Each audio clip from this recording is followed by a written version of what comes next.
dicho, porque entró en un proceso de abscisión. ¿Qué quiere decir? En el que está tirando las hojas viejas para que nazcan las nuevas. Entonces es difícil, muchas veces todas estas hojas están así porque ya están por morir, están por ser tiradas, digamos, del árbol. Por eso es que tenemos mucha hoja seca debajo. Por eso en esta etapa es un tanto complicado determinar deficiencias. Sin embargo, lo que sí podemos encontrar son enfermedades. ¿Qué quiere decir? Ahorita iremos a la plática en específico de enfermedades, pero esto que notan aquí, que se hacen heridas en las ramas, troncos, comúnmente son producidas por bacterias. En este caso, en específico, cuando es tronco o son ramas, son xanthomonas. Es un proceso en el que hay una muerte de la cutícula, o en este caso de la cubierta, del atecate, como le llamamos en la zona, y hay una, digamos, una herida notable, es decir, y de esta manera es más fácil verla en esta etapa que cuando estamos completamente llenos de follaje, porque ella es menos percibible. De igual manera, en algunos troncos podrán encontrar goma o gomosis, como mucha gente la conoce. Sin embargo, la goma no es considerada una enfermedad, sino un síntoma. ¿Qué quiere decir? Que los árboles, como cuando se les da gripa, que tienen mucho escurrimiento nasal, es porque el cuerpo busca sacar lo que lo está enfermando. En este caso, en árboles también se da a través de la producción de exudados fúngicos, se llaman exudados fúngicos. ¿Qué quiere decir? Que el árbol encapsula al agente causal y busca desecharlo de él. Por eso es considerado un síntoma. Comúnmente en gomosis es producido por un hongo, porque notamos ese síntoma de exudado fúngico en árboles de este tipo, y en estos va a ser muy común encontrarlo. Es una enfermedad, un síntoma de enfermedad causada de hongo que no es letal en un principio, digamos, de la enfermedad.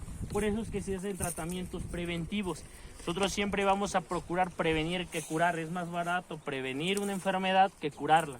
Por eso es que hacemos aplicaciones. En esta etapa en específico se hacen aplicaciones de polisulfuros. El polisulfuro de calcio, el polisulfuro de magnesio, el polisulfuro de potasio nos ayudan a prevenir muchas de estas enfermedades. Tengo entendido que hicieron por ahí un preparado que se llama sulfocálcico. Si ustedes a ese sulfocálcico le agregan, lo pueden aplicar por sí solo, prácticamente en cualquier etapa del árbol, pero si ustedes agregan algún nitrato, sea nitrato de calcio, nitrato de potasio, nitrato de magnesio, lo que van a obtener es un polisulfuro. Ese polisulfuro en árboles de estos va a provocar una defoliación, es decir, van a tirar toda la hoja, pero va a quedar totalmente limpio de alguna enfermedad o de alguna plaga que tenga por fuera, porque como en este momento no tenemos ningún problema en que se caiga la hoja, el hinchamiento de yemas es muy poco, lo que le llamamos la flor loca. La flor loca en específico es como aquí se violentan. Por ejemplo, esta yema floral es porque ya alcanzó sus aras frío de manera natural. Muy probablemente por ahí de junio tengamos un durazno. Entonces esas son las que consideramos yemas locas, pero en este caso, como no hay tanto problema, no hay pérdida ni mucho menos, se pueden hacer aplicaciones en las que haya cualquier tipo de aborto, tanto de hoja como de flor, de fruto, porque lo que nos busca es que inicie la temporada lo más limpio posible.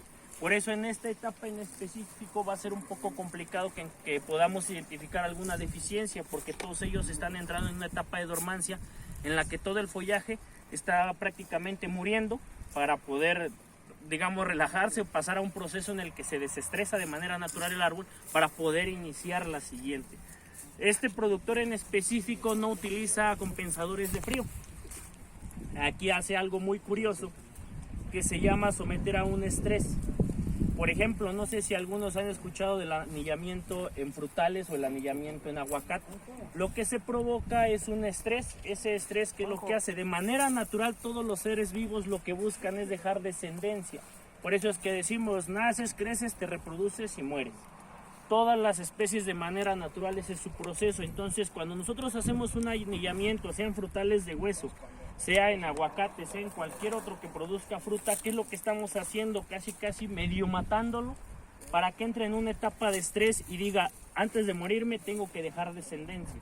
Entonces, ¿qué hacemos? Que provocamos que venga una floración. Esa floración, un cuaje de fruto, un amarre y comienza el proceso de maduración. Por eso es que también se puede hacer el sometimiento a estrés para poder llegar a floración. En este caso, lo que trabajamos con este productor es, cuando hace la poda, lo somete a un tiempo de sequía bastante prolongado, hasta 2 meses. Posteriormente, esos 2 meses, el árbol comienza a resentir ese estrés, comienza a sentir que está ya más para allá que para acá. Cuando eso sucede, él hace un riego un tanto abundante, porque el árbol lo que hace, lo que le estamos dando a entender al árbol en ese momento es que tiene que aprovechar el agua que ya está ahí. Entonces, ¿qué va a hacer? Va a entrar en un proceso de hinchamiento de yemas, va a venir una floración, pero es únicamente a base de un estrés hídrico. Ese estrés hídrico provoca el estrés en el que el árbol va a decir, tengo que dejar descendencia ya porque no he tenido mucha agua, estoy muriendo y ahorita que la tengo debo aprovecharla. Por eso es que viene un hinchamiento de yema y una floración posterior. Eso es lo que se trabaja en esta parte de la huerta. De hecho, allá está donde tiene el almacenamiento de agua. Ellos, la ventaja que tienen en esta zona es que tienen agua. Ellos aproximadamente cada 18, 19 días tienen 12 horas continuas de agua. Ahorita vamos a ver los canalitos que pasan por allá. ¿Qué hacen? Que si no están regando, la están almacenando en ollas hidráulicas para posteriormente utilizarla. Otra característica que ustedes han notado es que la tierra es colorada. Es de un color particular. ¿Qué quiere decir eso? Algo muy curioso es que si ustedes van por un durazno de la zona de Nicolás Romero, Los Escobales, Francisco Cerrato, toda esa zona le llaman tierras polvillas, es decir, una tierra café un tanto común, que es hasta cierto punto se nota como arenosa.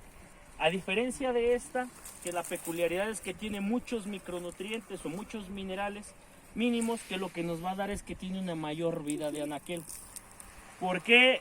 Porque esos minerales van a dar estructura, tal vez sean silicios, calcios, que sean los que nos den estructura en la cáscara, que nos va a llevar a que rinda mucho tiempo este durazno. Nosotros hemos hecho pruebas de vida de anaquel en la que la zona de ese lado de Zitácuaro, cortamos un durazno al mismo tiempo de esta huerta y de esas entre los 10 y 14 días comienza un proceso de deshidratación, y de estas huertas en específico con ese tipo de suelo tardan de 22 a 26 días en entrar en un proceso de deshidratación. ¿Qué quiere decir? Que si yo voy a comprar este durazno y no lo vendo en 15 días, no me preocupa porque el durazno no va a entrar en un proceso en el que pierda consistencia o pierda apariencia. Y otra de las ventajas de este tipo de suelo, que la fruta no pudre, sino que no únicamente se deshidrata y comienza a chuparse, como le llamamos. No hay un proceso de pudrición, digamos, de que se eche a perder. A diferencia de, por ejemplo, donde yo vengo, allá la vida de anaquel no va más allá de los 14 días, pero sí comienza a pudrir. Es decir, que es un durazno que si nosotros lo arrancamos, donde hacemos fuerza, lo colocamos, regresamos a las 8 horas y se marcaron nuestros dedos de manera oscura. Eso quiere decir que la consistencia es muy baja. Y también es un índice de muchos azúcares. Cuando se tiene muchos azúcares en fruta, es muy probable que comience a pudrir muy pronto. Entonces, aquí va a ser un tanto complicado encontrar deficiencias nutrimentales, pero sí alguna situación de plagas o enfermedades. Ahorita vamos por allá para que vean la olla, y allá es donde pasan los canales de agua. Inge, yo tengo una duda. Dígame. Lo que decía de someter el estrés hídrico a este arbolito, ¿no disminuye su tiempo de vida del árbol? O sea, en comparación con que estuviera... De manera... No, sí. La verdad es que viene un deterioro muy acelerado. Pongamos de ejemplo, estos que están es menos dañino el estrés hídrico que la aplicación de compensadores químicos de frío. Por ejemplo, la vida de un durazno, una vez que comienza, digamos, tiene un año que está en vivero, llega y se trasplanta aquí. A partir del segundo año de vida no va a producir nada. En el tercero va a venir un muestreo que le llamamos, que va a arrojar algunas flores, algunos frutos, y a partir del tercer año de sembrado, es decir, del cuarto de vida, ya vamos a tener una producción. La vida útil de un durazno puede ir de los 20 a los 25 años.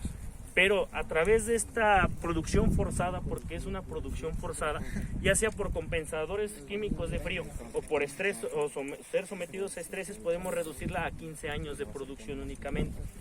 de los 12 a los 15 años es lo que nos va a durar una huerta. De ahí comienza un declive, sigue produciendo, pero va hacia abajo la producción que tenemos. Pero sí se aminora la vida útil, digamos, lo del árbol. Y en el caso del anillamiento, por ejemplo, en aguacate también, si un árbol nos iba a producir 50 años, 40 años, probablemente nos produzca 15 o 20 nada más, porque los estamos sometiendo a un proceso que no es natural para ellos. Entonces es ahí que incluso, por ejemplo, aquí abajito antes de entrar vimos otra huerta que ahorita igual ya tiene duraznito. Ellos producen 2 veces por año, por ejemplo, pero todavía más. Si nos iba a durar 15 por someterlo a un estrés, ahora a lo mejor nos dure 10 únicamente en producción, porque están produciendo el doble de lo que deberían producir. Por eso es que suele suceder que cuando adelantan mucho las huertas, producen muy poquito, porque el proceso del árbol nunca se completa. Es decir, nunca llega de manera natural a una madurez en la que pueda producir. Por lo tanto, las flores son inmaduras, puede haber mucho aborto de flor, el polen no puede estar disponible, puede haber mal desarrollo de pistilos, de estambres, de todo esto que no lleven a una polinización adecuada y que no lleve a un amarre o un cuaje de fruto. Pero sí, maestra, sí, la verdad es que se baja mucho el tiempo de vida de las huertas. Gracias. ¿Alguna otra duda, pregunta? Sí, un sacrificio de consecuencias. No sé si escuché bien, pero ¿cada cuánto entonces están realizando aquí el riego en estas plantas? En producción, cada 19 días que tienen, riegan. Pero lo que les comentaba yo, que de acuerdo a la estructura de suelo, a mí en lo particular, digo, por cuestiones a veces económicas, pero este riego no es el adecuado para ningún cultivo. El riego de inundación no, ¿por qué? Porque si por allá pasa mi canal y empiezo a regar de allá hacia acá por la pendiente, la primer línea tiene muchísima agua, porque de ahí a que se riega ese ya tuvo 1 hora, 1 hora y media de agua, lo que nos va a llevar a que se haya una compactación de suelo, a que tengamos pérdida de oxígeno en suelo, lo que nos lleve a muerte por asfixia. Entonces aquí ya lo adecuado sería, de hecho en la parte baja ahorita vamos a ver donde estamos implementando ya un sistema de riego adecuado para evitar el desperdicio de tanta agua, porque de aquí que sale allá que entra perdemos muchísima humedad. Entonces eso nos va a llevar a un mal uso o un uso deficiente del agua que tenemos, y por desgracia año con año perdemos más reservas de agua de las que ganamos. Entonces es ahí donde nosotros lo que buscamos es implementar sistemas de riego. Hay muchísimos ya, pero de acuerdo a lo que vamos a utilizar, lo que vamos a regar, lo que más se busca en estas alturas en México es dejar de utilizar este tipo de sistemas de riego para poder hacer un uso eficiente, más allá de que es un problema para suelos, porque por ejemplo, te puedo asegurar que la tierra que está en el camino cuando se pasa derecho el agua, esa es la tierra que alguna vez estuvo allá. Y si nosotros no manejamos algún tipo de retención, sean surcos transversales a la pendiente, zanjas donde podamos tener infiltración de agua o de sedimentos o área de caldos sobrantes o toda esta parte, lo que nos va a llevar es que el agua que tenemos disponible va a terminarse algún día. Pero si nosotros decimos se nos va a acabar dentro de 1 año, pero haciendo un uso eficiente lo hacemos de aquí a 10 años, pues garantizamos ese tiempo que tengamos humedades. Pero sí es una problemática porque de hecho, por ejemplo, en la zona de Sinapecuaro, donde tenemos las andrinas o ciruelas, productores que tenían considerado cosechar abril y mayo están cortando hoy, porque el clima subió 2 grados centígrados este año, lo que nos llevó al que el proceso de maduración se vaya así. ¿Y qué fue lo peor? Que la maduró muy pronto, por consecuencia muy chiquita. Entonces no alcanzamos calidades que buscamos. La diferencia es que allá no tienen riego y tienen que estarse jugando la situación con el temporal. Ellos dependen, no sé si alguna vez han escuchado, totalmente de las cabañuelas. Anteriormente las cabañuelas, ¿qué eran? Que los primeros 12 días del año eran los 12 meses que venían. Es decir, el 1 de enero es enero, el 2 de enero es febrero y así se van. Llegan al 12 de enero, que es diciembre, el 13 se vuelve otra vez diciembre y se van hacia atrás, noviembre, octubre. Y luego lo hacían por hora y por medias horas y todo para calcular cuánto iba a llover el resto del año. Actualmente ya ni siquiera hay cabañuelas, pero ellos sobrevivían con esas cabañuelas porque daba la casualidad que los primeros 12 días del año al menos 1 o 2 días llovía. Entonces para ellos esa era su reserva de agua para poder producir. Ahorita ya no hay cabañuelas, entonces ya no llueve ni por error en enero, lo que nos lleva a que ellos modifiquen totalmente su ciclo de producción. Entonces, como te comentaba yo, de manera natural las andreinas o ciruelas se dan mayo y junio. Los que producían de por sí mayo y junio ahorita van a cosechar por ahí de abril. Entonces se adelanta el proceso y por eso nos lleva a que los mercados sean más fluctuantes, porque no sabemos cuándo va a haber o cuándo no va a haber, o cuándo debemos cosechar para obtener un buen precio, o cuándo vamos a cosechar y vamos a tener un mal precio. Por eso es que los recursos hídricos son de los más considerables. Ahorita, por ejemplo, aquí van a sentir, aquí se siente mucho calor porque no hay follaje. Pero si nos acercamos a la parte ahorita que nos adentramos más a la huerta donde hay más follaje, está más fresco. Eso nos va a llevar también a que tengamos mayor retención de humedad, menos evapotranspiración, etcétera, etcétera, etcétera, ¿no? Pero pues, ¿alguien más? ¿Dudas? ¿Preguntas? ¿Cómo dijo que se llamaba el tipo de suelo? ¿Polvillas? Sí, bueno, coloquialmente se llaman polvillas, o sea, digamos aquí como que en la plata, y aquellas son más arenosas, o sea, digamos, hay un triángulo de las estructuras del suelo, en el que les dicen limas, arcillas, bueno, limos, arcillas y arenas, y ya de ahí se van ustedes ubicando dentro de ese triángulo. La diferencia es que estas tienen más cantidades de limos y arcillas que aquellas. Por eso le llaman polvillas, ellos le llaman polvillas. Y todas estas, pues coloquialmente conocidas como tierras coloradas. De hecho, la parte que ustedes ven sin huerta, esperemos si algún día volvamos a volver por esas fechas, el productor que ahorita le regaló los duraznos produce gladiola. Ahí en esos terrenos pues, tiene bulbos de gladiola, trabajamos con él 3 o 4 colores, no recuerdo, les mentiría yo si les digo, pero maneja diferentes colores y él maneja gladiola, la siembra en agosto para sacarla en mediados de octubre y noviembre, que viene la temporada de muertos. Es la ventaja de tener agua. De las ollas hidráulicas.